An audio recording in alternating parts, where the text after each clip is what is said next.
I'm trying to touch the states this time. 2021. Gotta show him I can still rap though. Now I'm in the game, I was on the bench. First I was renting, now I'm collecting rent. Run it up. First it with the Beamer, now I want the Benz. Spending all the bag like here I go again. Alright, welcome back everyone. As you all may know that the Pixel 6a has been with me for the past 2 or 3 months and I've been using it every hour of the day except when I'm sleeping, which is not much to be honest. But keeping my sleep cycle aside for a minute, let's talk about my experience in detail with this beautiful piece of technology. So without any further ado, if you're interested in this particular topic, then make sure to stick till the end. With that said, let's review the Google Pixel 6a. The design is something unique to the Pixels. A dual tone back with a camera strip accenting the two halves of the phone. I have the chalk color with me, which honestly is the best color out of the Pixel 6a lineup. You have white on the bottom and grey on top. I simply love this color combination and I waited for like 2 months to just get the phone in this color. The back is indeed made out of polycarbonate material, but the build quality is so good that more often than not, you will mistake it for glass. The same extends to the aluminium frame with the matte black finish. All this adds to the lightweight design, coming in at just 178 grams with the entirety of the phone being just 8.9mm thick. One of the biggest reasons for me to get this phone is the weight and the compactness of the Pixel 6a. Now, some other important things to talk about in the build and design department. The buttons are tactile, but the placement is still weird to me because the power button is on the top and the volume rockers are on the bottom. And about the scratches, there are no primary scratches on the back or the front of the phone as of yet, mainly because I am using it with a tempered glass and a case. Also, the front is Gorilla Glass 3, so you should be covered anyways. And I will leave some links of the tempered glass and some cases that I have been using with the 6a, so that it might be easier for you to find. And yeah, apart from this, the camera bump is also pretty much spotless, and the Pixel 6a has IP67 water and dust resistance, which is quite useful. Moving on to the display and the audio departments of the Pixel 6a, we have a 6.1-inch OLED display on the front with some pretty noticeable bezels around it. The display is protected by Gorilla Glass 3, which is quite inferior right now compared to the latest offerings from Corning, but it does the job and most people anyways put a screen protector or a tempered glass on their phones, just like I have. But nevertheless, the Gorilla Glass 3 will protect your phone's display to some extent. Now, the display itself is really good. I haven't noticed any kind of color shifting or tinting issues from the display on my unit. The colors are also quite vibrant and punchy, with the blacks being deep just like any other OLED. And you can play with the saturation and stuff in the settings to tune the display according to your liking. Although the HDR kicks in more often than not. Everything looks very good in HDR and even in the normal content looks really good. But yeah, sometimes when you are watching something in the dark, you need to turn that brightness down a little bit. But with HDR turned on, you can't really do that. Although the peak brightness is not enough for the brightest days. The 60Hz display didn't really bother me that much after the first few days, as the animations and transitions are so smooth on Pixel UI. Also, the auto brightness is also quite accurate and I mostly didn't need to adjust the brightness manually. The main culprit or the main issue that I had with this display was the fingerprint sensor. It has an in-display fingerprint sensor which refuses to register my finger or recognize my finger like around 70% of the time, and even when I've registered a finger twice, it still doesn't recognize that particular finger for biometric authentication like most of the times. So that is a big bummer. Like even if it works, it's really slow. Also, you do have an always-on display on the Pixel 6a, which does have pretty cool animations when unlocking or locking your device. So overall, the combination of the 6.1-inch display and the lightweight but sturdy body makes the Pixel 6a one of the most compact and easy to use devices in the market, especially in the Android segment. You can reach all 4 corners of the display without much hassle, and due to the lightweight design, it's quite comfortable to use with one hand. Now, for all your audio needs, the Pixel 6a has a set of stereo speakers that become quite loud and do pack a punch. The primary speaker is located at the bottom and the secondary speaker is housed in the earpiece. Although the stereo separation is about 60 to 40%, the loudness and the clarity of the speakers make up for it. There is also some amount of bass output which I really like. Overall, I love the speakers that have been given in the Pixel 6a.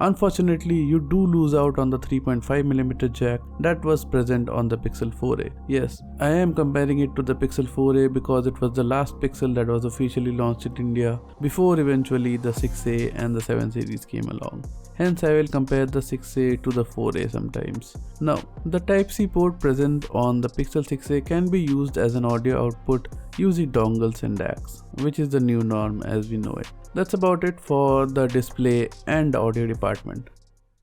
Talking about performance, the Pixel 6a with the Tensor chip inside is not the greatest performer out there, but it is quite smooth in day-to-day usage. The animations on Android 13 are buttery smooth and every app opens and closes quickly. All the AI stuff happens in a snap, plus switching between different apps is quite smooth, no complaints there. The RAM management could have been better.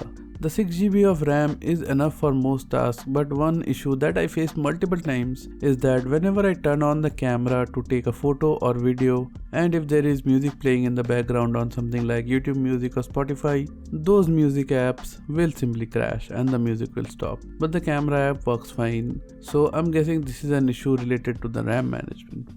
The Pixel 6a does get warm when it's being used under direct sunlight, especially with mobile data turned on or the camera turned on. And once it warms up, the entire phone starts lagging and slowing down. Doesn't really happen in normal conditions, but yes, it happens more often than not under direct sunlight. And yeah, it also stays quite normal during like charging, which is obviously very slow. And I don't really play games on my phone, so I won't comment on that. But yes, the Pixel 6a is not a performance-centric device, so don't expect blazing fast gaming performance from it. It's quite good enough for general day-to-day usage and some heavy usage like a little bit of gaming and maybe some video editing. The battery life of the Pixel 6a is just average. It specially chews through the battery when using mobile data and also while using the camera. The 4410 mAh cell is fine, but the Tensor chip is not very efficient in that department. Pair it up with the super slow 18W charging speeds and bam, you don't have a battery champ. It takes around 2 hours and sometimes more than that to charge with a PD charger, and you also don't have wireless charging, which is a definite bummer in my case. By the way, I'm using the Samsung 25W charging brick, and yeah, I'll leave the link for that in the description for you to check out. For me, the Pixel 6a lasts me around a day of usage, that is about 18 hours of usage with around 4 hours of screen on time. And yeah, take it with a grain of salt as the battery performance might differ from user to user.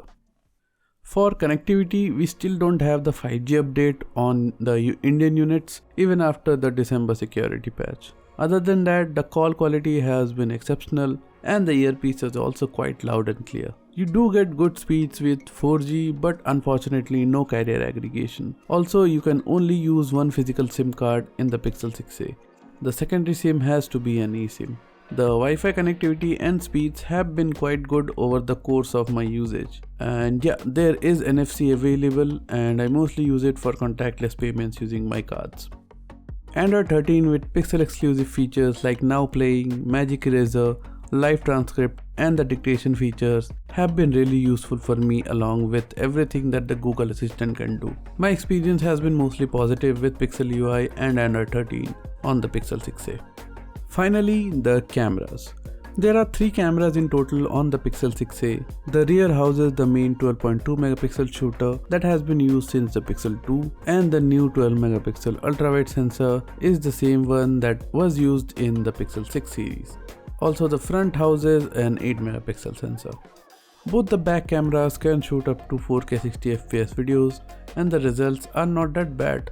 And the front camera can record only up to 1080p 30fps, which is quite a disappointment. And in the photo department, all 3 cameras perform well in good lighting conditions, but as soon as the scene starts to get a little darker, the cameras introduce a lot of grain in the images as a result of trying to make them brighter.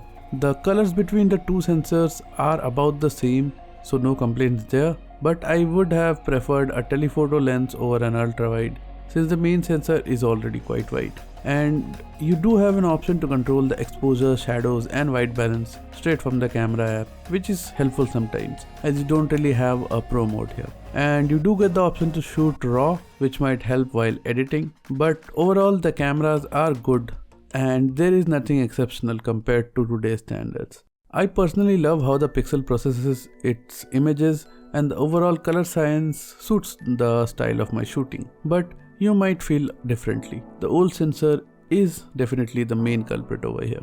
And the front camera is also quite average. The pictures are mostly grainy and lose almost all detail in low light conditions. Overall, I had a mixed experience in the camera department. Here are some samples for you to enjoy.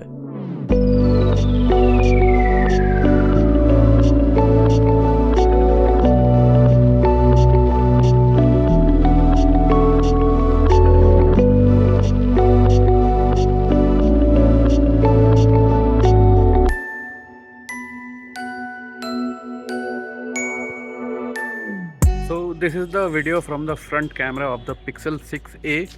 The audio is also being recorded via the mics with the speech enhancement feature turned on. And yeah, this is how it sounds and this is how it looks at 1080p 30fps from the front camera of the Pixel 6a. And yeah, through this I also wanted to say that the haptic feedback that has been implemented on the Pixel 6a is top notch. It's almost like a flagship. It is very precise and gives you a very premium feel whenever you are interacting with the phone. It has been implemented well all over the UI.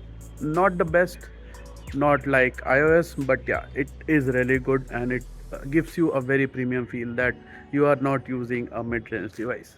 So yeah, the haptic feedback is really good, and this is the footage from the front camera of the Pixel 6a. Finally, I would say get the Pixel 6a if you care about good software experience and you want a compact lightweight device that also happens to have decent cameras. I personally got it for about 27,000 Indian rupees, and for that price I got what I paid for.